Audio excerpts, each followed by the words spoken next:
నమస్కారం ETV news కి స్వాగతం ముందుగా ముఖ్యాంశాలు తెలుగు రాష్ట్రాల విభజన సమస్యల పరిష్కారం దిశలో కేంద్రం చర్యలు కీలక అంశాలపై వేర్వేరు శాఖలకు హోంశాఖ ఆదేశాలు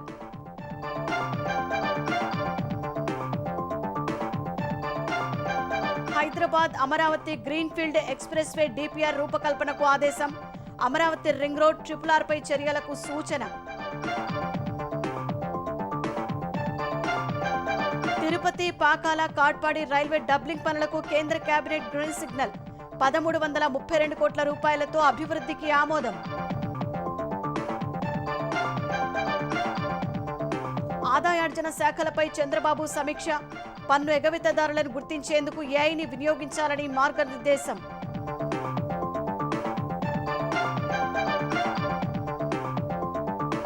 తెలంగాణలో బీజేపీని రానివ్వబోమన్న రేవంత్ రెడ్డి బ్రిటిషర్లను తరిమేసిన స్ఫూర్తితో ఓడిస్తామని ఏఐసీసీ సమావేశంలో వ్యాఖ్య దేశ సమస్యల పరిష్కారానికి కులగణనే మార్గమన్న రాహుల్ అధికారానికి వస్తే రిజర్వేషన్లపై పరిమితిని ఎత్తేస్తామని ప్రకటన నౌకాదళం బలోపేతానికి కేంద్రం చర్యలు 64,000 కోట్లతో రఫేల్ మెరైన్ యుద్ధ విమానాల కొనుగోలుకు కేబినెట్ ఆమోదం కీలక వడ్డీ రేట్లను మరో 25 బేసిస్ పాయింట్లు తగ్గించిన రిజర్వ్ బ్యాంక్ గృహ వాహన రుణాలపై వడ్డీ భారం తగ్గే అవకాశాలు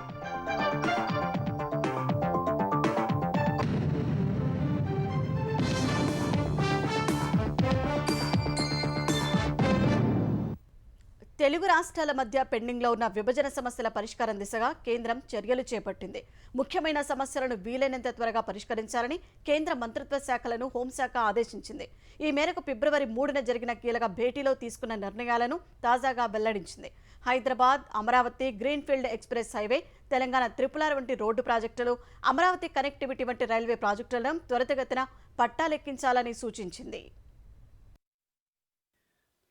ఆంధ్రప్రదేశ్ పునర్విభజన చట్టంలోని హామీల అమలుకు సంబంధించి ఫిబ్రవరి 3న జరిగిన సమావేశంలో తీసుకున్న నిర్ణయాలను కేంద్ర హోంశాఖ తాజాగా వెల్లడించింది హోంశాఖ కార్యదర్శి నేతృత్వంలో జరిగిన ఈ సమావేశంలో ఇరు రాష్ట్రాల సీఎస్లు ఉన్నతాధికారులు కేంద్ర పరిధిలోని వివిధ శాఖల ఉన్నతాధికారులు పాల్గొన్నారు షెడ్యూల్ 9లోని కార్పొరేషన్లు కంపెనీల పంపకం షెడ్యూల్ 10లోని సంస్థల విభజన విదేశీ రుణసాయ ప్రాజెక్టులు అప్పులను పంచుకోవడం రోడ్డు రైలు విద్య సహా అనేక అంశాలపై చర్చించారు రెండు రాష్ట్రాల మధ్య అపరిష్కృతంగా ఉన్న అంశాలపై ఇద్దరు సీఎస్లు ప్రెజెంటేషన్ ఇచ్చారు ఇరు రాష్ట్రాల్లో ముఖ్యమైన సమస్యలు పరిష్కరించాలని కేంద్ర మంత్రిత్వ శాఖలకు హోంశాఖ ఆదేశాలు జారీ చేసింది షెడ్యూల్ 9లో సుమారు 53 కార్పొరేషన్లు కంపెనీల ఆస్తుల విభజనపై ఉత్తర్వులు విడుదల చేయాలని తెలిపింది చట్టంలో లేని కీలక అంశాలపైన దృష్టి సారించిన హోంశాఖ Hyderabad Amaravati greenfield express highway DPR రూపకల్పనకు చర్యలు ప్రారంభించాలని కేంద్ర రోడ్డు రవాణా శాఖను ఆదేశించింది అమరావతి అనంతపురం ఎక్స్‌ప్రెస్ హైవేకు డిపిఆర్లు రూపొందించడం సహా అనుమతులు ఇవ్వాలని ఏపీ కోరగా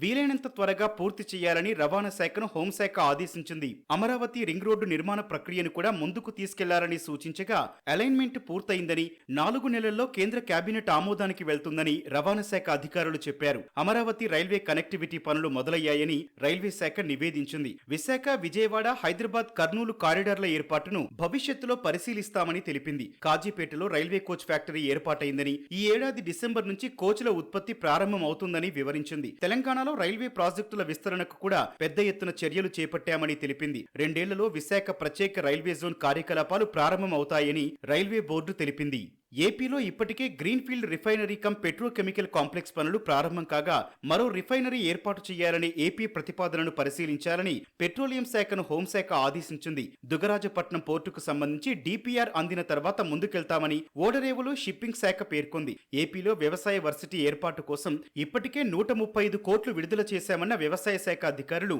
పూసా సౌత్ క్యాంపస్ నెలకొల్పాలన్న ఏపీ ప్రతిపాదన పరిశీలనలో ఉందన్నారు విజయవాడ విశాఖ విమానాశ్రయాల్లో ఇప్పటికే అంతర్జాతీయ సర్వీసులు అందుబాటులోకి వచ్చాయన్న పౌర విమానయాన శాఖ 2 విమానాశ్రయాల విస్తరణ పనులు వీలైనంత త్వరగా పూర్తవుతాయని వెల్లడించింది విజయవాడ విశాఖ మెట్రో ప్రాజెక్టులకు మరింత సమాచారం రావాల్సి ఉందని పట్టణాభివృద్ధి శాఖ వెల్లడించింది వెనుకబడిన జిల్లాలకు అందించే గ్రాంటుకు సంబంధించి ఏపీకి పెండింగ్ లో ఉన్న 350 కోట్ల విడుదల ప్రక్రియ ప్రారంభమైనట్లు ఆర్థిక శాఖ తెలిపింది తెలంగాణకు రావాల్సిన 2700 కోట్ల గ్రాంట్ల అంశం నీతి ఆయోగ్ దృష్టికి తీసుకువెళ్లాలని తెలంగాణ అధికారులకు హోంశాఖ సూచించింది మరోవైపు తెలంగాణ రీజనల్ రింగ్ రోడ్డు ఉత్తర భాగం అలైన్మెంట్ పూర్తయిందన్న రోడ్డు రవాణా శాఖ ఇందుకు సంబంధించిన డిపిఆర్ తుది దశలో ఉందని తెలిపింది. ఇప్పటికే టెండర్లు పిలిచామని 4 నెలల్లో డిపిఆర్ పూర్తవుతుందని వెల్లడించింది. దక్షిణ భాగం అలైన్మెంట్ డిపిఆర్ రూపకల్పన ప్రక్రియ ప్రారంభించాల్సి ఉందని, ఉత్తర భాగం డిపిఆర్ ఖరారు చేశాక దక్షిణ భాగం ప్రక్రియ ప్రారంభిస్తామని పేర్కొంది. హైదరాబాద్ శ్రీశైలం 4 వరుసల ఎలివేటెడ్ కారిడార్ అలైన్మెంట్ ఆమోదం దశలో ఉందని పేర్కొంది. ఖమ్మం జిల్లాలో స్టీల్ ప్లాంట్ సాధ్యం కాదని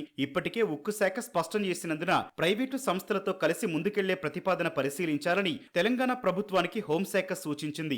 షెడ్యూల్ 9-10లోని సంస్థలు, కార్పొరేషన్లు, కంపెనీల విభజన, పంపకంపై కోర్టు చిక్కులు ఉన్నందున అటార్నీ జనరల్ అభిప్రాయం తీసుకుని ముందుకెళ్లాలని భేటీలో నిర్ణయం తీసుకున్నారు. చట్టంలో లేని 12 సంస్థలకు సంబంధించి ఏపీ అధికారులు ఉత్తర్వులు కోరగా అందుకు హోంశాఖ అంగీకరించింది. కేంద్ర ప్రాయోజిత పథకాల కింద ఉమ్మడి ఆంధ్రప్రదేశ్కు వచ్చిన నిధుల సమస్య త్వరితగతిన పరిష్కారానికి కాక్కు లేఖ రాయాలని హోంశాఖ నిర్ణయం తీసుకుంది. ఉమ్మడి సంస్థల నిర్వహణపై తెలంగాణ పెట్టిన ఖర్చు తిరిగి చెల్లింపునకు సంబంధించి వీలైనంత త్వరగా తేల్చాలని కాగును కోరాలని నిర్ణయించింది. సమస్యల పరిష్కారానికి నిరంతరం సమావేశాలు నిర్వహించాలని ఏపీ ప్రతిపాదించగా ఇకపై ప్రతి 2 నెలలకొకసారి సమావేశం నిర్వహిస్తామని హోంశాఖ కార్యదర్శి తెలిపారు. తిరుపతి, పాకాల, కాట్పాడి డబ్లింగ్ పనులకు కేంద్ర కేబినెట్ ఆమోదం తెలిపింది. 1332 కోట్లతో 104 కిలోమీటర్ల మేర ఈ మార్గాన్ని అభివృద్ధి చేసేందుకు పచ్చజెండా ఊపింది. తిరుపతి, పాకాల, కాట్పాడి డబ్లింగ్ పనులతో 35 లక్షల పని దినాలు లభిస్తాయన్న కేంద్ర మంత్రి అశ్విని వైష్ణవ్ డబ్లింగ్ పనులతో ఆ ప్రాంతంలో పర్యాటక అభివృద్ధి జరుగుతుందని వివరించారు. తిరుపతి, శ్రీకాళహస్తి, చంద్రగిరి కోట, తిరుపతి, పాకాల, కాట్పాడి డబ్లింగ్ ప్రాంతంలో ఉన్నాయన్న కేంద్ర మంత్రి డబ్లింగ్ పూర్తయితే లక్షల సంఖ్యలో పర్యాటకులు వస్తారని పేర్కొన్నారు.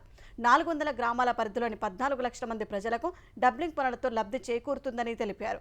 ఏడాదికి 4 మిలియన్ టన్నుల సరుకు రవాణాకు అవకాశం ఏర్పడుతుందని వివరించారు. తిరుపతి, వెల్లూరు ప్రాంతాలు వైద్య, విద్యా హబ్లుగా ఉన్నాయన్న ఆయన ప్రాజెక్టు ద్వారా రాయలసీమ ప్రాంతానికి లబ్ధి చేకూరుతుందని వెల్లడించారు. ఎలక్ట్రానిక్స్, సిమెంట్, స్టీల్ తయారీ కంపెనీలకు కూడా ఉపయుక్తంగా ఉంటుందన్నారు.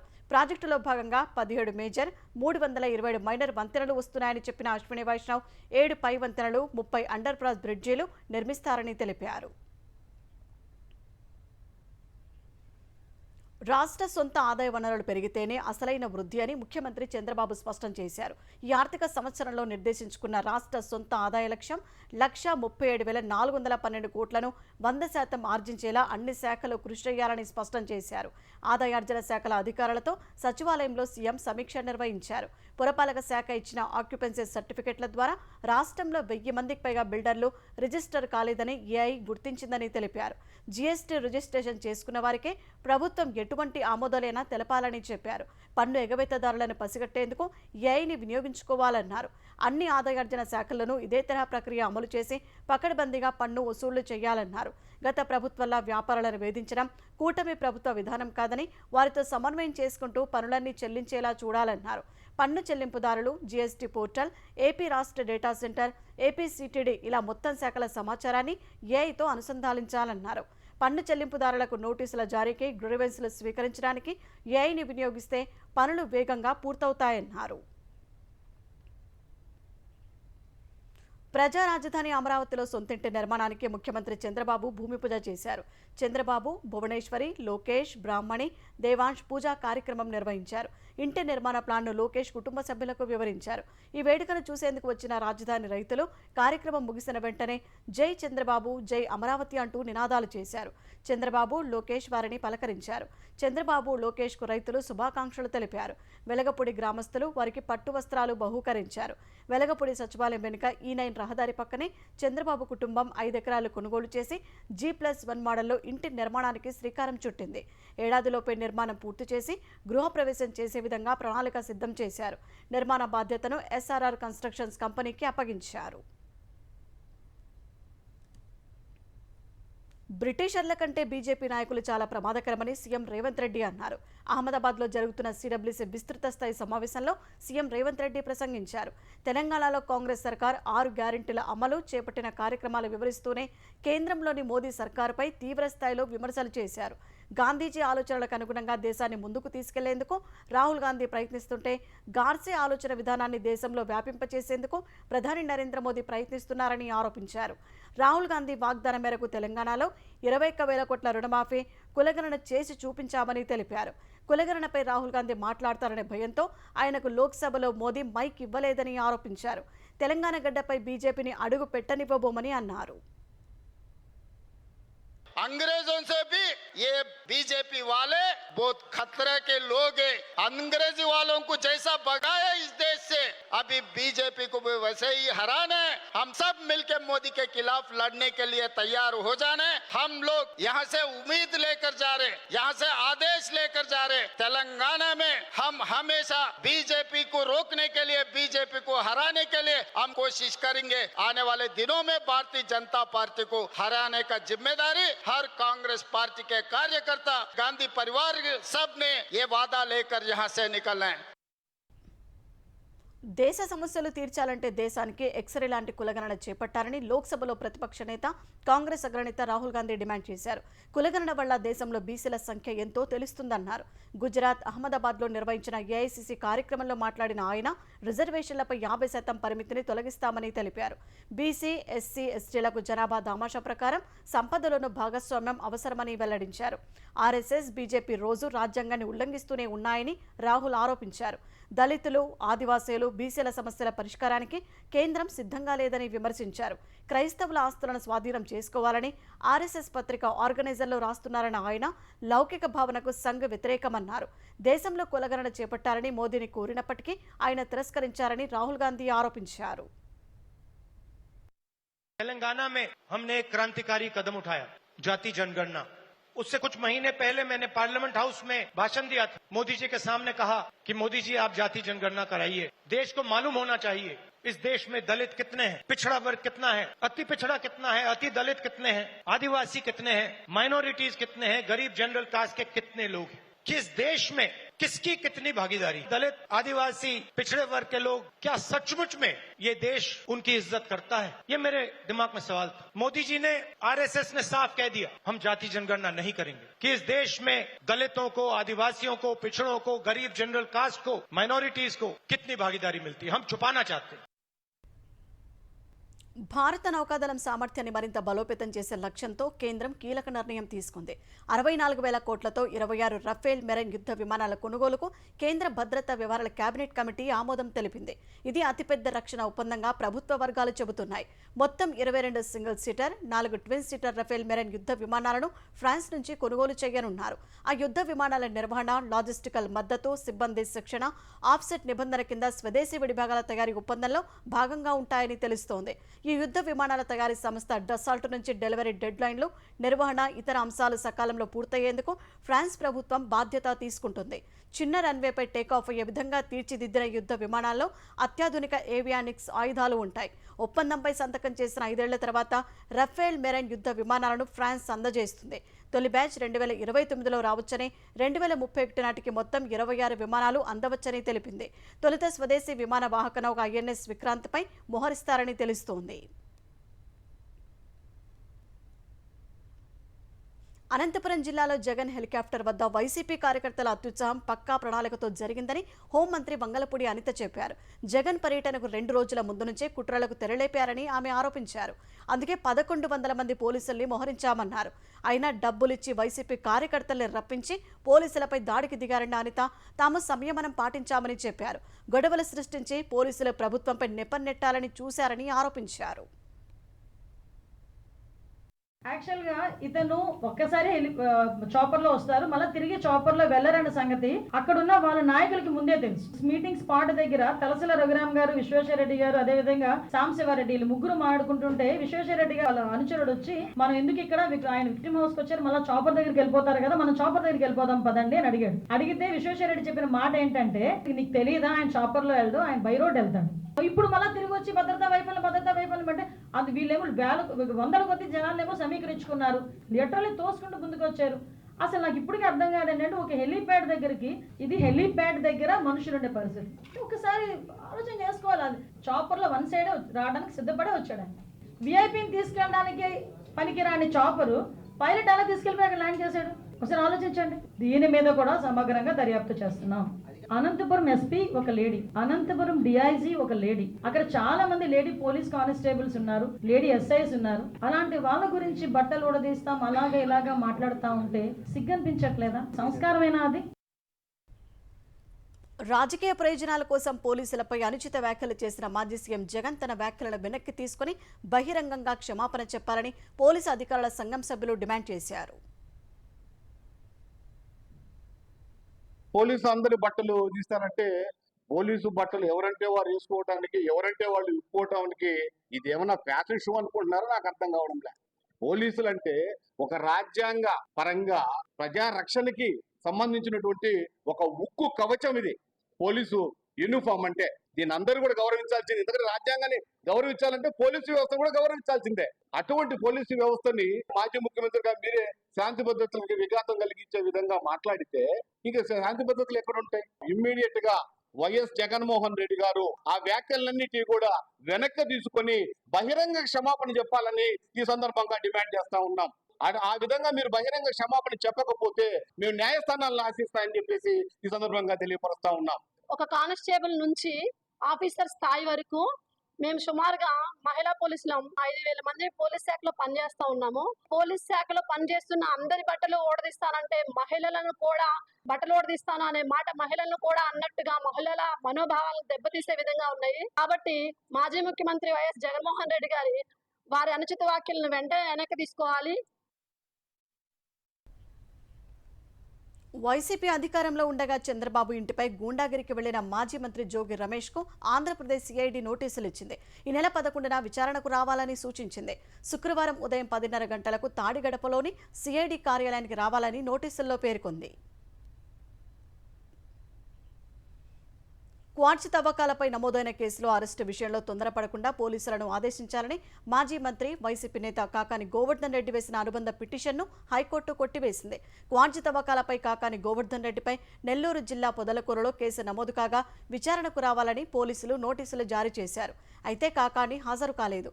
ముందస్తు బెయిల్ కోసం హైకోర్టును ఆశ్రయించగా అక్కడ ఊరట లభించలేదు. అరెస్టు విషయంలో తొందరపడకుండా పోలీసులను ఆదేశించాలని వేసిన అనుబంధ పిటిషన్ను సైతం హైకోర్టు కొట్టివేసింది. సీఎం రేవంత్ రెడ్డికి ఇందిరాగాంధీపై అభిమానం ఉంటే హైదరాబాద్ సెంట్రల్ యూనివర్సిటీకి చెందిన భూములకు ఫెన్సింగ్ వేయించాలని బీజేపీ తెలంగాణ ఎంపీలు డిమాండ్ చేశారు. కంచగచ్చిబౌలిలోని 400 ఎకరాల భూ వివాదం నేపథ్యంలో హెచ్ఎస్యూవీసీ జగదీశ్వరరావు, బీజేపీ ఎంపీ కొండా విశ్వేశ్వరరెడ్డి నివాసంలో ఎంపీలు ఈటెల రాజేందర్, రఘునందన్ రావులు కలిసి భూములకు సంబంధించిన పూర్వాపరాలను వివరించారు. భూ వివాదాల తర్వాత 2012లో 2185 ఎకరాలను గుర్తించినట్లు అప్పటి రంగారెడ్డి జిల్లా కలెక్టర్ సీసీఎల్ఏకు లేఖ రాశారని, భేటీ తర్వాత ఎంపీ రఘునందన్ రావు తెలిపారు. అందులో 400 ఎకరాలు వివాదంలో ఉందని పేర్కొన్నారు. 2024లో హైకోర్టు 400 ఎకరాలు ప్రైవేటు వ్యక్తిది కాదని తీర్పునిచ్చిందంటే ఇది వర్సిటీకే చెందుతుందన్నారు. 10 ఏళ్లు అధికారంలో ఉండి భూమిని యూనివర్సిటీకి కేటాయించకుండా ఇప్పుడు కేసీఆర్, కేటీఆర్ నాటకాలాడుతున్నారని విమర్శించారు. తెలంగాణలోని ప్రజాప్రభుత్వం రాష్ట్ర పునర్నిర్మాణం దిశగా వేగంగా అడుగులు వేస్తోందని ముఖ్యమంత్రి రేవంత్ రెడ్డి పేర్కొన్నారు. ఈ దిశలోనే తెలంగాణలోని అన్ని యూనివర్సిటీలో 1060 అసిస్టెంట్ ప్రొఫెసర్ల పోస్టుల భర్తీకి మార్గదర్శకాలు విడుదల చేసినట్టు సామాజిక మాధ్యమం ఎక్స్లో పోస్టు పెట్టారు. గత 15 ఏళ్లుగా ఈ ప్రక్రియ చేపట్టకపోవడం ఒకంత ఆశ్చర్యాన్ని, విస్మయాన్ని కలిగించిందని సీఎం అన్నారు. పేద బిడ్డల విద్యపై గత ప్రభుత్వ నిర్లక్ష్యం క్షమించరాని నేరమని రేవంత్ ఆక్షేపించారు. ప్రతి వ్యవస్థలో జరిగిన ఇలాంటి తప్పిదాలను గుర్తించి సరిచేస్తున్నట్టు రేవంత్ వివరించారు. ఆంధ్రప్రదేశ్ ఉప ముఖ్యమంత్రి పవన్ కళ్యాణ్ చిన్న కుమారుడు మార్క్ శంకర్కు సింగపూర్లోని ఆసుపత్రిలో చికిత్స కొనసాగుతోంది. గత రాత్రి హైదరాబాద్ నుంచి సింగపూర్ వెళ్లిన పవన్ నేరుగా ఆసుపత్రికి చేరుకున్నారు. మార్కును చూశారు. చేతులు, కాళ్లకు కాలిన గాయాలు కావడం సహా ఊపిరితిత్తులకు పొగ వెళ్లినందున అత్యవసర వార్డులో చికిత్స అందిస్తున్నారు. మార్కు కోలుకుంటున్నాడని, ఊపిరితిత్తుల దగ్గర పొగ పట్టేసినందున తలెత్తే ఆరోగ్యపరమైన ఇబ్బందులపై పరీక్షలు చేస్తున్నట్టు వైద్యులు పవన్కు తెలిపారు. ఈ ఉదయం అత్యవసర వార్డు నుంచి గదికి మార్చినట్టు తెలిపారు. మరో 3 రోజులు మార్కును పర్యవేక్షిస్తామని తెలిపారు. ఇటు మార్క్ గాయపడటంపై జూనియర్ ఎన్టీఆర్ ఆవేదన వ్యక్తం చేశారు. ఇది తనను ఎంతో కలిచివేసిందన్న ఎన్టీఆర్ మార్క్ శంకర్ త్వరగా కోలుకోవాలని ఆకాంక్షించారు. ముంబై పేలుళ్ల కేసు నిందితుడు తహవూర్ రానాను ఈ రాత్రికి లేదా రేపు భారత్కు తీసుకురానున్నట్లు తెలుస్తోంది. చట్టపరమైన ప్రక్రియలన్నీ పూర్తి చేసి అమెరికా జైలులో ఉన్న రానాను అక్కడి అధికారులు భారత్కు అప్పగించినట్లు సమాచారం. ప్రస్తుతం అతడిని తీసుకుని భారతీయ అధికారుల బృందం ప్రత్యేక విమానంలో భారత్కు తిరుగు పయనమైనట్లు తెలుస్తోంది. ఈ రాత్రికి లేదా రేపు తెల్లవారుజామున ఆ విమానం భారత్కు చేరుకోనున్నట్లు కేంద్ర ప్రభుత్వ వర్గాలు తెలిపాయి. అమెరికా అధ్యక్షుడు ట్రంప్ వివిధ దేశాలపై విధించిన ప్రతీకార సుంకాలు పూర్తి స్థాయిలో అమల్లోకి వచ్చాయి. ఈ నెల 5నే 10% సుంకాలు అమల్లోకి రాగా ఇప్పుడు పూర్తి స్థాయిలో అమల్లోకి వచ్చాయి. గరిష్టంగా చైనా నుంచి దిగుమతి చేసుకునే దిగుమతులపై 104% సుంకం విధించిన అమెరికా భారత ఉత్పత్తులపై 26% వసూలు చేస్తోంది. ఆఫ్రికన్ దేశం లెసోథోపై 50%, మడగాస్కర్పై 47%, వియత్నాంపై 46%, దక్షిణ కొరియాపై 25%, ఐరోపా సమాఖ్యపై 20% సుంకాలు అమల్లోకి వచ్చాయి. ఈ టారిఫ్ల వల్ల సామాన్య వినియోగ వస్తువుల ధరలు పెరిగే అవకాశం ఉందని నిపుణులు చెబుతున్నారు. అమెరికాపై చైనా తీవ్రస్థాయిలో మండిపడింది. చైనా వస్తువులపై ట్రంప్ 104% సుంకం విధించిన నేపథ్యంలో అమెరికా వస్తువులపై తాము 84% సుంకం విధిస్తున్నట్లు ప్రకటించింది. గురువారం నుంచి ఈ సుంకాలు అమల్లోకి వస్తాయని తెలిపింది. మరోవైపు అమెరికా ప్రతీకార సుంకాలపై ఆగ్రహం వ్యక్తం చేసిన కెనడా అమెరికా నుంచి దిగుమతి చేసుకునే వాహనాలపై 25% సుంకం విధించింది. రిజర్వ్ బ్యాంకు వరుసగా రెండోసారి రుణగ్రహీతలకు ఊరట కల్పిస్తూ ద్రవ్య పరపతి విధానాన్ని ప్రకటించింది. అమెరికా టారిఫ్లతో ఇబ్బంది పడుతున్న ఆర్థిక వ్యవస్థకు మద్దతు ఇచ్చేందుకు కీలక వడ్డీ రేట్లను 25 బేసిస్ పాయింట్లు తగ్గించింది. 6.25% ఉన్న రెపో రేటును 6% తగ్గించినట్లు ఆర్బీఐ గవర్నర్ సంజయ్ మల్హోత్రా ప్రకటించారు. తద్వారా గృహ, ఆటో, కార్పొరేట్ రుణాలు తీసుకున్న వారికి కొంత భారం తగ్గనుంది. ఫిబ్రవరిలో కూడా రిజర్వ్ బ్యాంకు రెపో రేటును 25 బేసిస్ పాయింట్లు తగ్గించింది. ఇదే సమయంలో దేశ జీడీపీ వృద్ధి రేటును ఆర్బీఐ 6.5%గా అంచనా వేసింది. ద్రవ్యోల్బణం 4.2% నుంచి 4% తగ్గుతుందని పేర్కొంది. వ్యవస్థలో తగినంత ద్రవ్య లభ్యత ఉండేలా చూసేందుకు ఆర్బీఐ కట్టుబడి ఉందని సంజయ్ మల్హోత్రా వివరించారు.